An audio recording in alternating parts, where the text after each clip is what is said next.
muchas veces prefería ¿De dolor?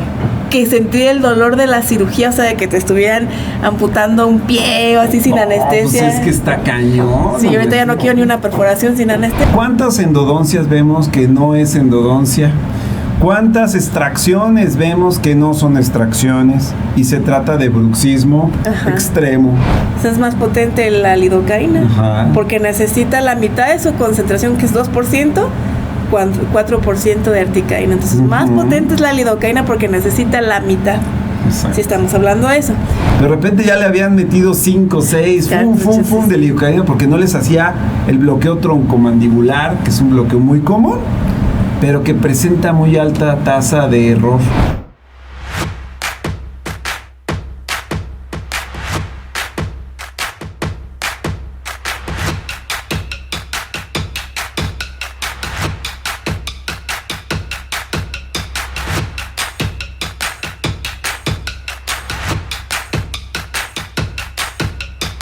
Conecta con Río es una producción de Grupo Empresarial Río y todos sus derechos están reservados. Hola amigos, ¿cómo están? Bienvenidos a una emisión más de Grupo Río Educación. Y el día de hoy tenemos un tema con Dianita. ¿Cómo estás, Dianita? Muy bien, muchas gracias. Diananet Zaragoza, especialista en endodoncia. Ustedes ya la conocen, es parte de la familia del grupo educativo Río. Y pues bueno, hoy traemos para todos ustedes un tema bien interesante, que es el tema del dolor en la odontología. Dice por ahí que todos vivimos en cierto momento con dolor. Y la vez pasada, Diana, platicábamos un tema bien interesante de los analgésicos antiinflamatorios no esteroideos. Hoy vamos a hablar del dolor per se, ¿no?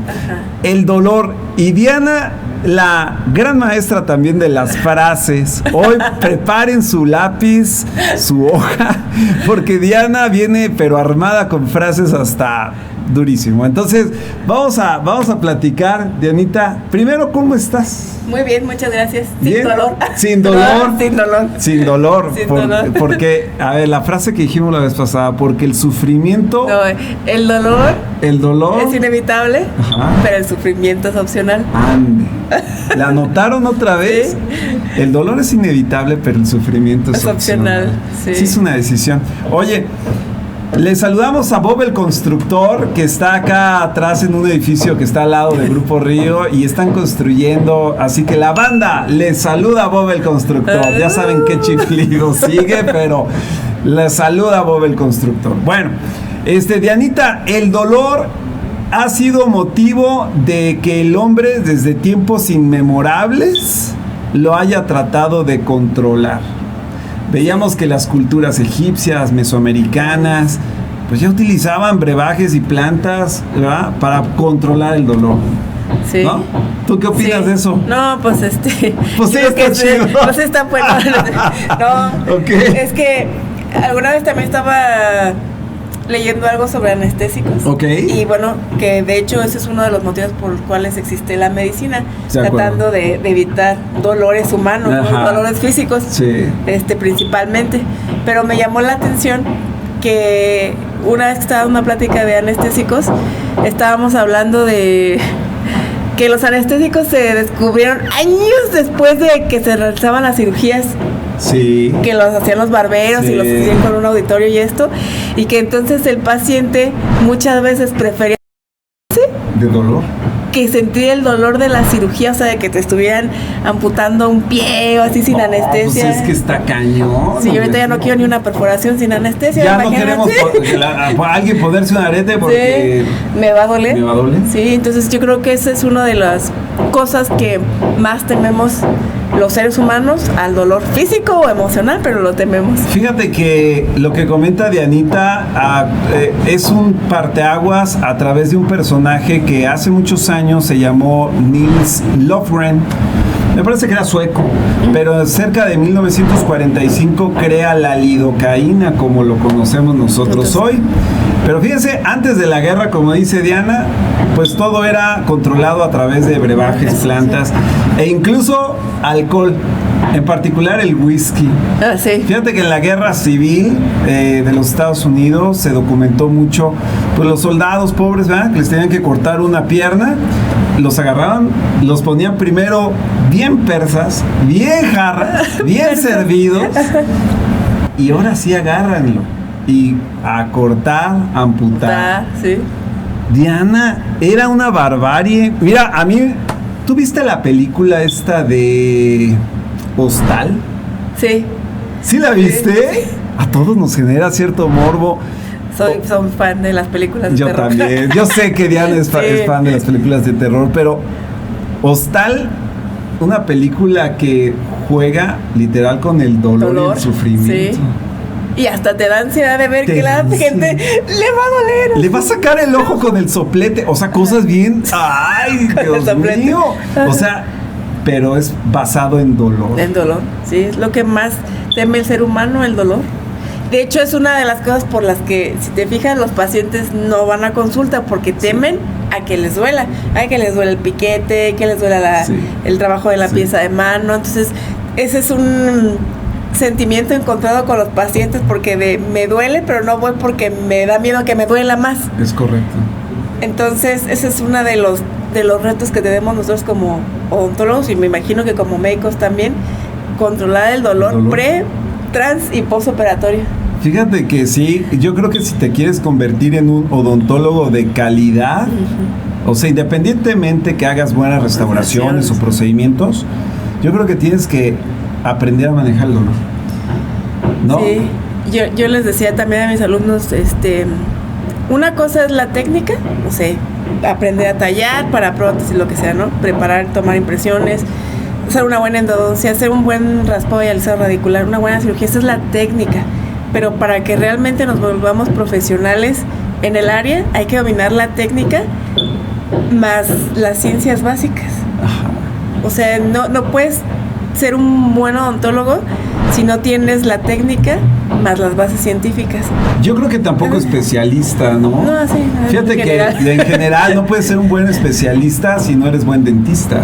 Porque entiendes como el proceso, ¿no? Sí, entonces yo, por ejemplo, en lo personal veo que hay como varios cursos enfocados en, no sé, técnicas en general, pero no hay cursos como los que ofrecemos aquí. ¡Sí! ¡Inscríbanse! Así los dos. Sí, es que nosotros damos el curso de farmacología para odontólogos en línea y es un curso, la neta sí nos quedó muy chido. Sí. La neta sí es un curso muy completo. Si a mí me hubieran enseñado así Farma en la universidad, que luego en las universidades carecen mucho de ese tema, no sé por qué. Otro gallo le cantaría a las generaciones, ¿no? Sí. Pero y volviendo al tema, ya después de este breve cultural, ¿qué más? ¿Qué? Que entonces tenemos que comprender ambas cosas para ser buenos profesionistas. Buenos profesionistas. Buen médico, buen dentista, buen profesionista. ¿Qué tema? Sí. ¿Qué opinan ustedes? A ver, pónganle en los comentarios qué opinan ustedes sobre el control del dolor. Y afortunadamente ya no estamos en los tiempos donde los egipcios usaban brebajes acerca de... Nos hubiéramos quedado con el whisky. Nos hubiéramos quedado nomás en la época del whisky. Fíjate que estaba leyendo el otro día unos brebajes que utilizaban los egipcios. Ajá. Y literalmente eran recetas basados en herbolaria. Era junípero, miel, belladona, dormidera, un montón de plantas que los mezclaban y los hacían brebajes para untar, brebajes para tomar, un montón de cosas que se manejaban en el antiguo Egipto. Pero en Latinoamérica pues se utilizaba el polvo, la planta que se llama Erythroxylan-coca, que hasta hoy la utilizan mucho en Perú cuando van a subir allá hasta arriba. Bueno, que ya ustedes saben que se obtiene del Erythroxylan-coca. Y la planta esta, de donde se obtiene el opio, se llama... La amapola. La amapola. Y bueno, un montón de plantas que controlan el dolor, ¿verdad? Dianita, pero hoy tenemos una gran gama de analgésicos, de anestésicos, de elementos multimodales que hacen que se controle el dolor. Y yo sé que tú eres una experta en control del dolor. ¿Por qué? Pues porque es endodoncista, y el endodoncista vive, trabaja con el dolor del paciente. Diario. Diana, háblanos, ¿cómo controlas el dolor en un paciente? No es lo mismo que llegue con pulpitis aguda, que llegue con necrosis o que llegue con indicios de dolor, solo sensibilidad. El dolor en la odontología es todo un tema a desmenuzar para poder dar un tratamiento. Y a veces, bueno, para nosotros como endodoncistas, el dolor es el único síntoma que tenemos para que nos ayude a nosotros la mayoría de las veces, porque pues está la parte radiográfica y están los signos, ¿no? Pero hablando de síntomas, el dolor es el único factor que nos puede ayudar a determinar un diagnóstico de origen odontogénico o a veces, muchas veces neurogénico, y en otros casos periodontal. Entonces a partir de la semiología del dolor hay que hacerla muy detalladamente para saber primero de dónde es el origen del dolor. ¿De dónde proviene? Sí, porque ese síntoma muchas veces yo he visto que para la práctica general o para el resto de los odontólogos o especialistas que no se dedican al área de endodoncia, muchas veces les cuesta trabajo diagnosticar el dolor y saber decir esta pieza si es para endodoncia o esta pieza no, o esta trae pulpitis. O no se trata de un problema o ni siquiera tiene pulpar. Que ver de origen pulpar, a veces periodontal. Lo que comentas es bien importante. Hay un dolor periodontal que se confunde de repente mucho con el dolor de tipo pulpar cuando tú no sabes hacer la diferenciación. Y es tan común que el paciente bruxómano, el paciente que aprieta los dientes y rompe la tolerancia fisiológica del soporte ligamento periodontal, y el paciente aprieta y le duelen los dientes, claro, porque los fatiga a ese nivel. ¿Cuántas endodoncias vemos que no es endodoncia? ¿Cuántas extracciones vemos que no son extracciones? Y se trata de bruxismo extremo, ¿no? Sí. Y el odontólogo que no lo discierne, no lo conoce, hace la extracción o hace la endodoncia. Sí. Diana, un montón de iatrogenias por no conocer los factores del dolor. Y sobre todo el proceso fisiológico del dolor, como el proceso fisiológico, por ejemplo, en este caso de la pulpa o del periodonto. Así como dices, hay un buen de endodoncias que se hacen sin necesidad o las que no se hacen cuando hay necesidad, que es lo contrario. Por ejemplo, yo creo que cada mes más bien, te diré que como 3 pacientes que llegan con pulpitis irreversible sintomática, que es la aguda, la que duele, la que el paciente llega casi llorando, muchas veces son por restauraciones mal manejadas en operatorio. ¿A qué me refiero con eso? Resinas, materiales de restauración estéticos y no estéticos que queden medianamente o cerca de la cavidad pulpar sin protectores pulpares, van a desarrollar una pulpitis irreversible. Oye, Anita, pero a ver, ahí yo te interrumpo, sácame del contexto. Fíjate que yo en la universidad, pues a mí me enseñaron que ya los recubrimientos pulpares indirectos, ya mejoras la endodoncia. ¿Será verdad? ¿Será mentira? ¿Será la señora del otro día? A ver, te voy a dar la teoría que a mí me dieron y tú como especialista me dirás si aplica o no. Recordamos que hay muchísimos tubos dentinarios ya cercano, bueno, hay gente que dice, no sé, esto es lo correcto, más de 130,000 por milímetro cúbico, cercano ya al tema de la pulpa como tal, al paquete vascular y nervioso. Y que las bacterias ya a ese nivel ya caben por túbulos, ya por ósmosis pasan, y que cuando es, no me acuerdo si decían 1 milímetro, 0.5, aunque no hay comunicación pulpar directa, ya hay contaminación pulpar, y que ponerle recubrimiento es nomás alargar el proceso, que esa pieza le va a dar endodoncia de una vez. ¿Será Yo me dedico a la ortodoncia hoy, o sea, yo por eso me atrevo a preguntarle a la experta. Dianita, ¿será cierto o no será cierto? ¿Qué opinas de eso? Bueno, te lo voy a platicar desde como especialista y como paciente. Claro. Yo traigo un recubrimiento pulpar. Ok. Desde hace como, ¿qué será? Como desde hace 4 años. Ok. Y jalo. Indirecto, pero muy cerca de la pulpa. Y es día que yo ahí lo traigo perfectamente. Hay muchos mitos sobre recubrimientos pulpares. Okay. Esperemos aquí dar una plática sobre recubrimientos sí, vamos pulpares a hacerla, y prevención. Claro. Pero bueno, hay una cantidad de materiales para hacer recubrimientos. Vamos a hablar como de los componentes, ¿no? Que es el hidróxido de calcio y ahora los materiales biocerámicos. Entonces, sí, hay una cierta permeabilidad donde hay una contaminación bacteriana, pero el recubrimiento pulpar siempre va a funcionar cuando el paciente esté diagnosticado con pulpitis reversible.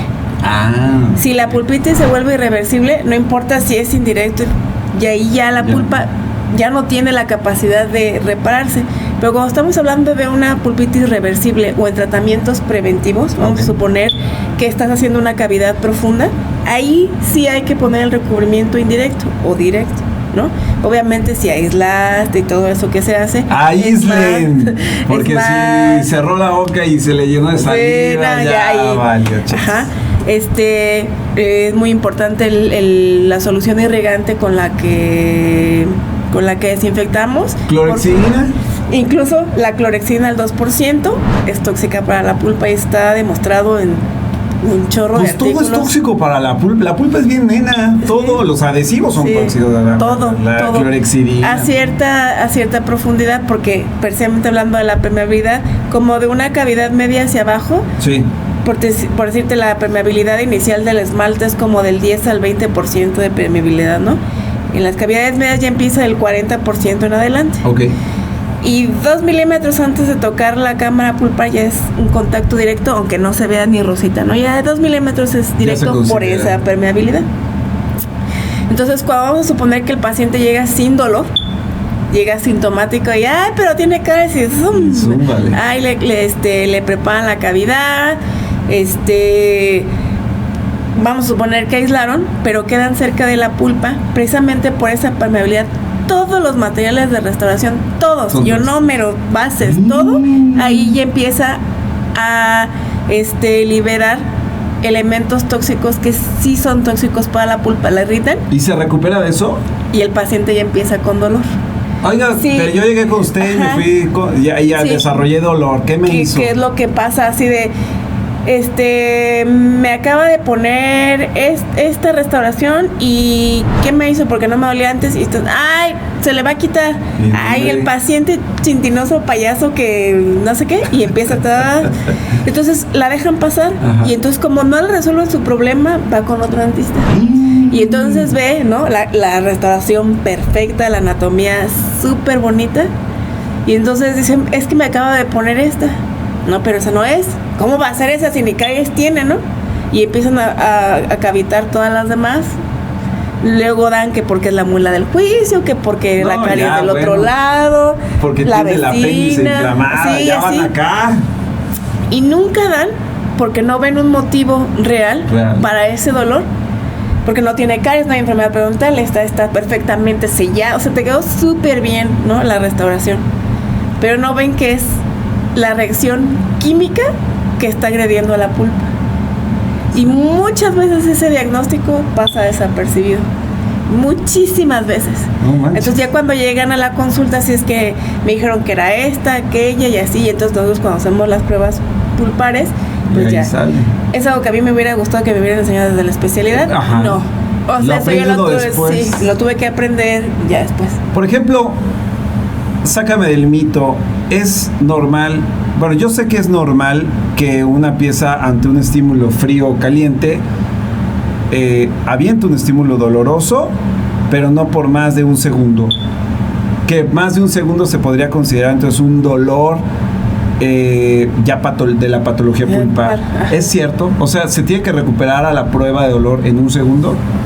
Es un poco variable, pero sí, yo te diría que poca cantidad de segundos, como de 1 a 3 más o menos, porque 1.28 hasta el 3.40, no es cierto, porque obviamente hay que valorar las condiciones, el umbral del dolor del paciente, que si ya viene con cavidad, o una preparación, por ejemplo, vamos a suponer que tiene una corona o una restauración metálica, o el diente está sin restauraciones, pues obviamente el estímulo tarda más en llegar, tarda más en hacer que en uno que no tiene restauraciones. Pero si la recuperación es muy corta, o sea, quitando el estímulo tiene que empezar a bajar. No es de que le quito el estímulo y ya no siento nada, sino tiene que permanece ahí. Ajá.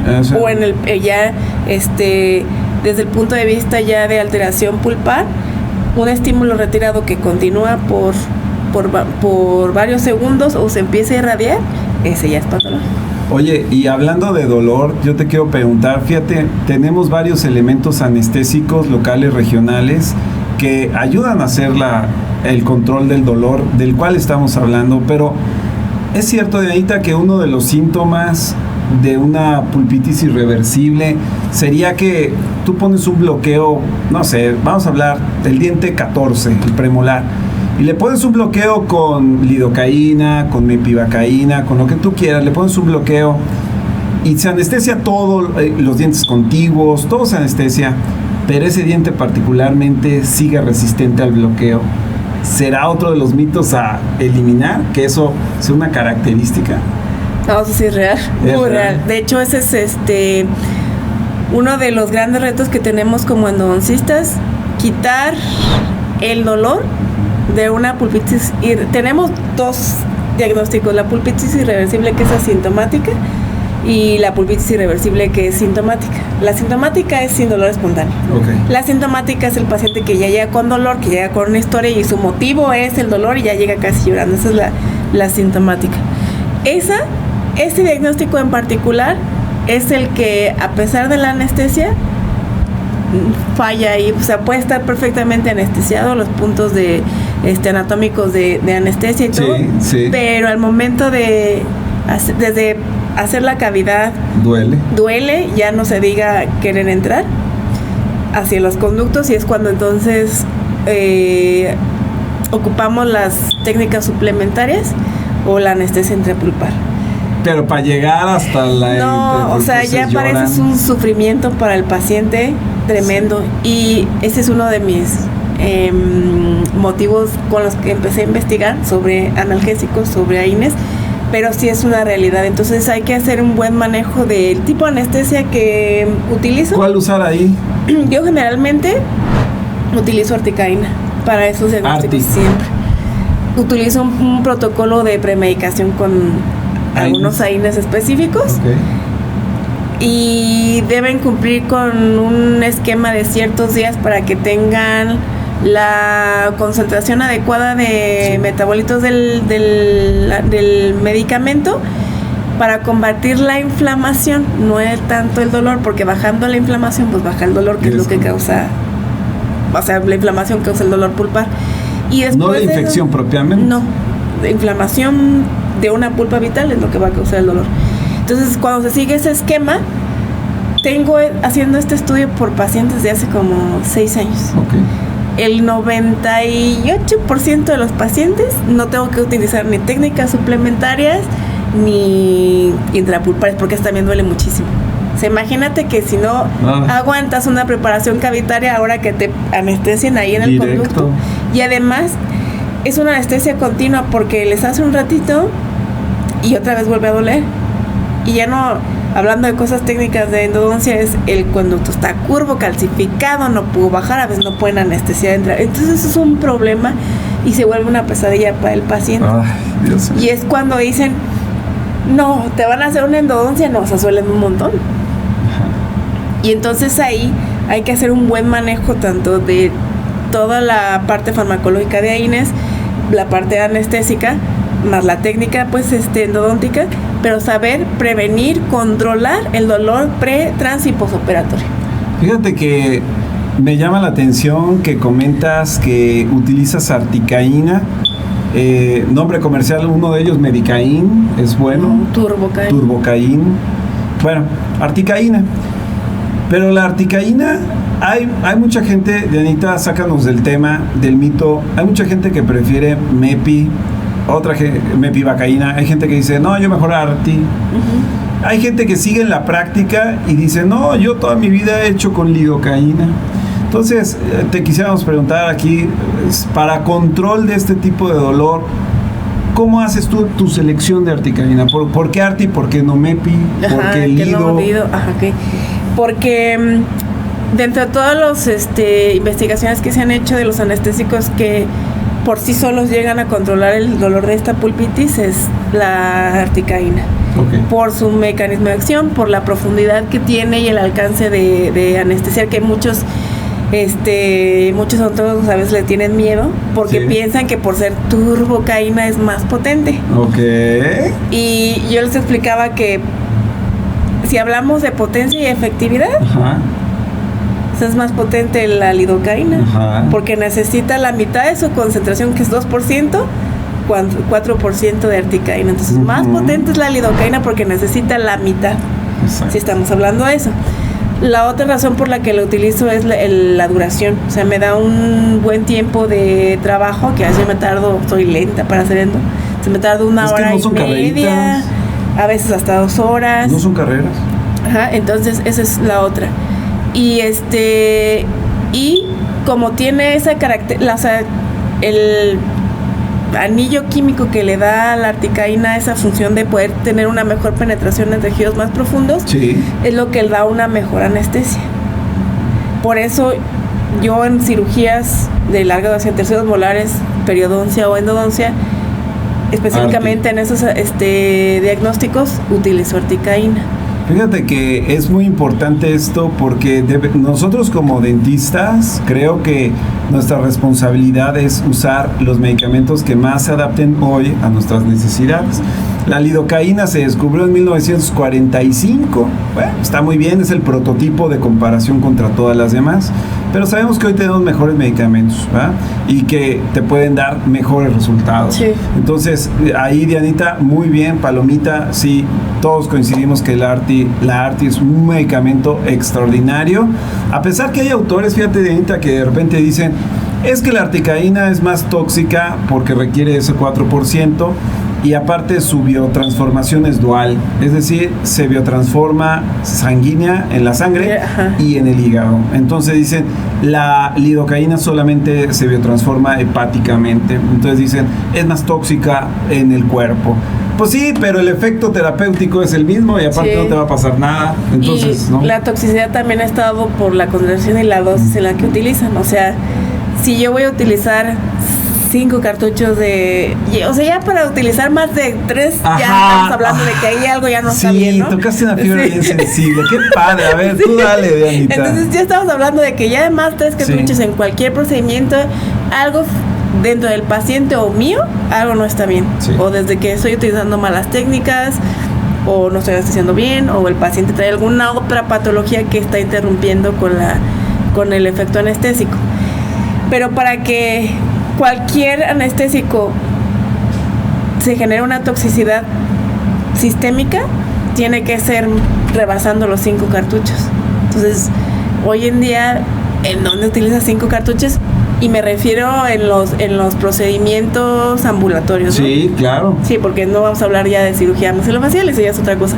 Pero en los procedimientos ambulatorios, más 3 cartuchos, ya no. Algo estás haciendo mal, o la técnica, o el manejo del caso, o el paciente viene, como platicábamos la vez pasada, con algún tipo de fármaco ya adentro que mantiene los umbrales más accesibles, ¿no? Entonces, híjole, qué tema, Dianita, pero a ver, viene un tema ahí.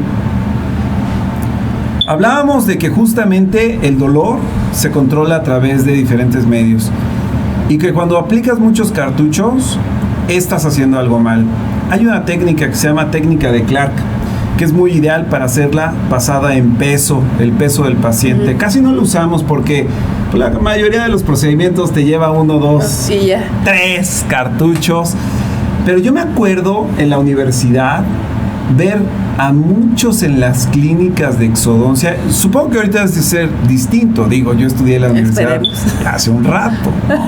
Pero yo me acuerdo que en la clase operatoria, o no sé ustedes, de repente veías a compañeros que a lo mejor estaban pues, en la universidad, estaban practicando, de repente ya le habían metido 5, 6, de lidocaína porque no les hacía el bloqueo troncomandibular, que es un bloqueo muy común, pero que presenta muy alta tasa de error. De error, sí. Dianita, sabemos que tú manejas diferentes técnicas del bloqueo troncomandibular. En endodoncia les enseñan a hacer 2, 3 bloqueos distintos al tradicional, que es el del sur de California, que es la espina Spix hacia abajo, para bloquear el mandibular a ese nivel. Hay que aprender otras técnicas complementarias para bloquear. Y entre ellas, ¿tú practicas cuáles? Generalmente yo utilizo la mentoniana, la intraligamentaria, y la intrapulpar, es las que más utilizo. Pero también sé que usas Go Gates. Esa la he usado yo creo una vez en mi vida. Sí, ¿y fue no? Más. ¿Y cómo te fue? Fíjate que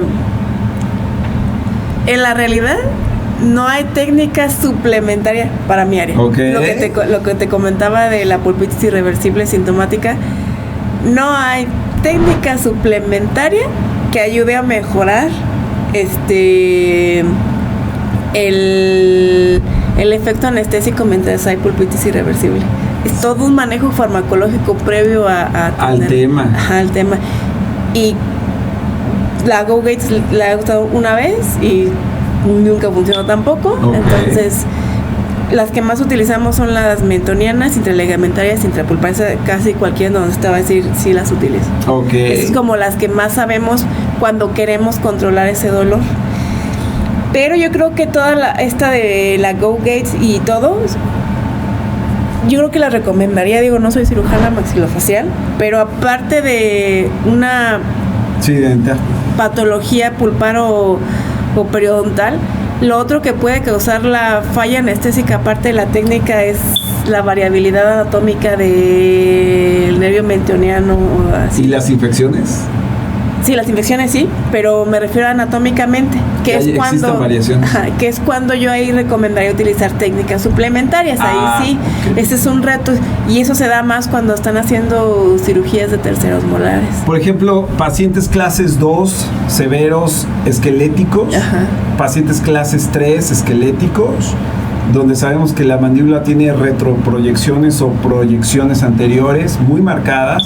Sabemos que a lo mejor la referencia intraoral respecto a la esquelética puede variar por esta situación. Entonces ahí, como dice la doctora Diana, pues sí, estar muy buzos de que pues sí, tendríamos que aprender cuáles multimodales y cuáles técnicas nos pueden ayudar a ese bloqueo. Yo les podría decir Basirania Quinosi cuando hay trauma, que no puede abrir la boca el paciente. Go Gates, bloqueo cóndilo-mandibular cuando queremos un bloqueo más extenso en cirugía oral y maxilofacial, por ejemplo, en terceros molares. Troncomandibular común cuando hacemos el resto de los procedimientos. Entonces, sí es importante. Y Dianita, el dolor, entonces, yo te voy a preguntar, Dianita, hoy el dolor en la odontología ¿es controlable al 100%? Al 100% no, porque también depende mucho del umbral del paciente.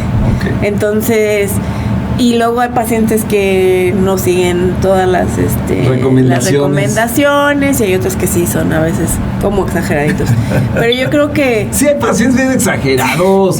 Ay, de repente hay a veces que no manches. Te puedo decir, de los pacientes que atiendo, el 98% sí puedo decir casi con seguridad que no sufren dolor, porque lo prevengo desde el preoperatorio. Eso, o sea, yo siempre que recibo un paciente, casi que no sea urgencia, bueno, ni en urgencias, siempre le hago historia clínica y hago una historia sobre sus antecedentes farmacológicos que tomó y esto y lo otro. Pero nunca lo atiendo en la primera cita. Siempre primero controlo el dolor, premedico, lo preparo para el día que llegue a la consulta a empezar la terapia pulpar. Y entonces, como ya viene premedicado, pues ya viene también previniendo el dolor postoperatorio. Y entonces sufren mucho menos dolor o mínimo. Como erradicarlo al 100% no, pero sí en un alta porcentaje. Tasa de porcentaje sí lo podemos prevenir si supiéramos de farma. Si supiéramos de farma, es que fíjate que hay un tema que a mí como odontólogo de repente me duele un poquito. Es que de repente veo mucho gremio del área de la salud que como que, no sé, tiene la percepción de que el odontólogo no sabe mucho de farmacología y que somos muy técnicos a la hora de trabajar, pero no tan biológicos, no tan científicos. Uh-huh. Y yo creo que a mí se me quedó muy grabada una frase que decían: el odontólogo y el especialista en la boca, en la cavidad oral y en todo el sistema nático debe ser el médico experto especializado de esa área del cuerpo. Es como ir con el cardiólogo, es como ir con el neumólogo, el nefrólogo. Nosotros somos los odontólogos. Sí. Entonces deberíamos de tener un manejo mucho más continuo. Y yo te quiero preguntar una cosa basado en eso. En España y en algunos otros países del primer mundo estudian primero la carrera de medicina. Sí. Y luego se especializan en odontología y se subespecializan en orto, en endo, sí, en perio, en lo que quieran. Pero primero son médicos. En México y en algunas otras partes, al revés, primero somos dentistas y no podemos acceder a la cadena de medicina. Ajá. Porque ya estamos en otro rollo. Aparte el tiempo nos come y hay que salir a trabajar. ¿Tú cómo ves esa condición global? Yo creo que si se pudiera, yo sería partidaria de que el odontólogo primero sea medicina. Sí, yo también. Porque todo esto que te platico lo tuve que aprender tiempo después, lo tuve que aprender debido a mis necesidades y a mis carencias cuando yo empezaba a trabajar. Sí. Y si algo a mí me trauma en la vida es que el paciente me vea con cara de tú no sabes nada. Ay, sí. Eso pega en el ego muchísimo. Sí. Pero entonces yo cuando empecé a estudiar y que tenía una buena guía, me decía: es que tienes que saber de biología molecular, celular y fisiología y todo para que domines tu área. Ya no digas el resto del cuerpo, sino tu área. Y sí me ha pasado con varios médicos que primero me decían: ay, eres sacamuelas, ¿no? Sí. Hice un diplomado de farma, pero eran 40 médicos y yo así. Entonces hablábamos de que de la enfermedad del riñón, que no sé qué. Yo decía: no, pues mi carrera, gracias, ¿no? Y entonces tuvimos que hacer una tesina hablando de fármacos. Entonces yo les empecé a explicar lo que ya tenía tiempo estudiando sobre la pulpitis irreversible y la prevención del dolor. Y les empecé a decir esto y lo otro y por aquello y no sé qué. Yo combino, hago estas sinergias por esto y esto y esto. Y me decían: es que eso no lo sabíamos. Digo, es que no es su área. Exacto. Y justo me decía: bueno, el que sabe de su área sabe, ¿no? Y también pasó con un paciente tuyo, por cierto. A ver, ¿quién? Era médico. Ajá, uno, que primero ocupó una endodoncia y ya me decía él, es doctor. Y me decía: no, yo ya vengo, me tomé 15 cuantos días de ketorolaco y así. Yo así, es que el ketorolaco no le va a hacer. Y todavía le dolía, pues. Y yo así, no, es que el ketorolaco no le va a hacer. No, pero pues le digo: mire, le voy a explicar. Y a él pues sí le expliqué con todos los términos: pasa esto, es esto, es esto, usted necesita este medicamento bonito. Y no sé qué, y no sé qué, y no sé qué. Y yo me acuerdo así que él volteaba así, como diciendo: ¿dónde estoy? Sí, ¿no? Porque como que creo yo que no se esperaba que le hablara como con la profundidad en la que tenía que entender. Y yo le dije: no me haga caso. Le digo: primero pruébelo, usted que es doctor, no sé qué, ya sabe que la posología es muy corta, no sé qué. Y le dije: 4 días, por su peso, altura y todo, y 4 días. ¿Va? Se lo toma y me dice: fui el más feliz del universo, ya no tengo dolor y no sé qué. Obviamente le hice la endodoncia sin dolor ni posoperatorio. Creo que volvió contigo y luego vuelve por la del otro lado y me vuelve a hablar y me dice: pero ya me tomé lo que me dijo la otra vez, ahora sí.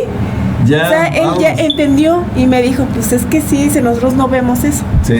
Y me dice: hasta me dan ganas de decirle a un compañero que es trauma que debería utilizar eso así como lo combinas para quién sabe qué dolores. No me acuerdo que me dijo. Es que sí, finalmente nosotros ya somos los expertos de cavidad oral y de sistema nático, y creo que sí debemos hacer valer todos nosotros que no somos técnicos, somos odontólogos, es una licenciatura, y que somos los médicos de la boca y del sistema nático. No, palomita, Dianita, otra vez. Pues, ¿qué opinan ustedes? A ver, cuéntenos sus historias de terror con algunos pacientes. De terror, sí. No, es que sí se convierten literalmente de terror. Y uno suda, sí, la gota gorda.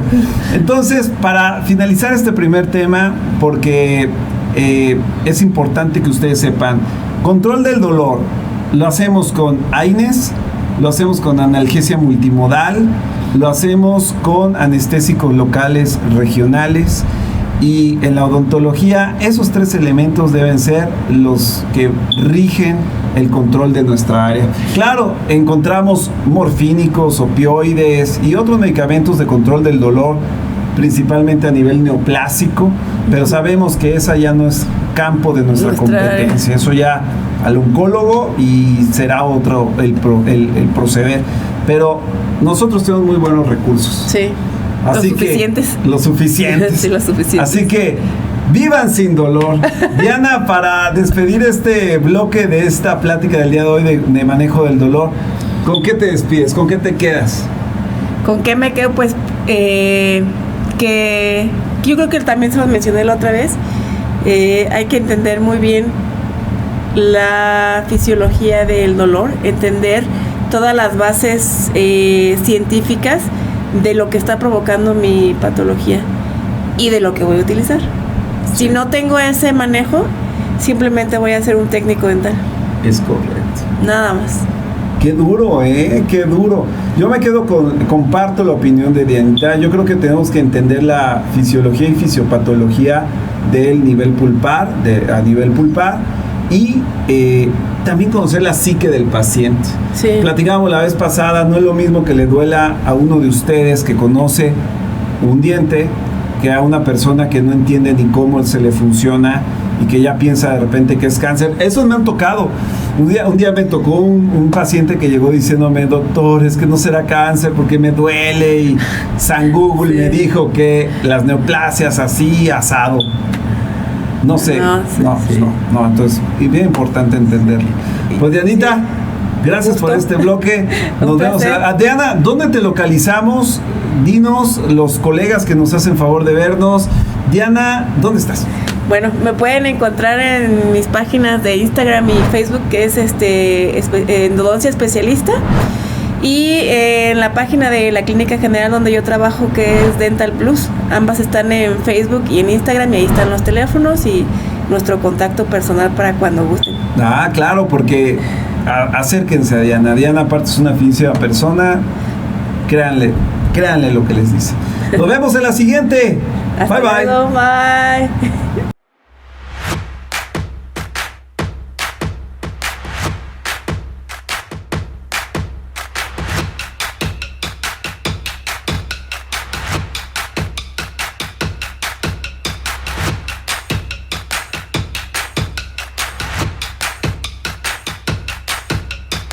Conecta con Río es una producción de Grupo Empresarial Río y todos sus derechos están reservados.